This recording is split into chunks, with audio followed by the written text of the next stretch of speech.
When we bought our lakefront property, we knew some HOA nonsense might follow, but nothing could have prepared us for Karen.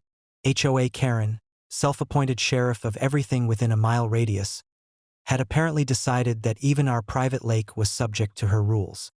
It all started one sunny afternoon. I was prepping my fishing gear by the lake, planning a quiet afternoon with my kids, when Karen stormed down the path, clipboard in hand, a look of righteous fury on her face. "You can't fish here without a permit," she barked. "This is HOA-regulated property, and I need to see proof that you're allowed to access the lake." I blinked. "Excuse me," I said, holding up my fishing rod. "This is my property. I own this lake, the land around it, and everything in between. You need a permit from me?" Karen didn't pause. "Rules are rules," she said, tapping her clipboard as if the paper itself gave her authority.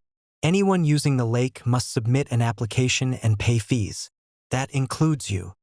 I suppressed a laugh. The audacity of this woman never failed to amaze me. She was trying to enforce HOA rules on land I had purchased outright, with deeds registered in my name and legal boundaries clearly marked. My children, standing behind me, watched her with wide eyes, sensing the ridiculousness of the situation before I even explained it. "Karen," I said, keeping my voice calm, "I suggest you read the property deed. This lake is mine.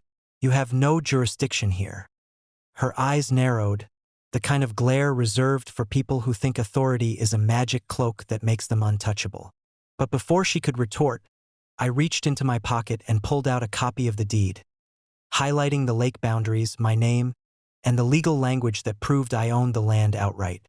The color drained from her face. For the first time, HOA Karen didn't have a single word of confidence to throw back. She shuffled her feet, muttering something about technicalities and consulting with the board.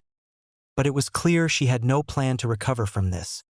Not wanting to make it too easy, I leaned closer and added, "If you ever try to enforce HOA rules here again, I will involve my attorney. And believe me, I don't think the board wants to go down that road." By the time she turned on her heels and marched back up the path, the neighbors who had gathered to witness the spectacle were laughing and shaking their heads. Word spread quickly. Karen had tried to tell the lake owner he needed a permit to use his own property. That evening, I went back to my dock, my kids in tow, and we cast our lines into the lake. Karen's attempts to intimidate us were now just a funny story to share. The serenity of the water and the quiet lapping of waves reminded me why we had bought this property, to escape people like her. The best part? Later, we discovered that she had complained to the HOA board anyway, trying to claim illegal use of HOA property.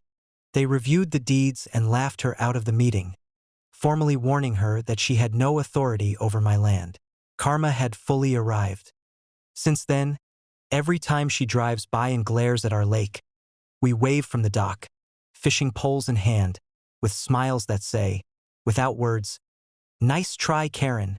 She's still on the HOA board, but everyone knows better than to let her meddle with property she doesn't own.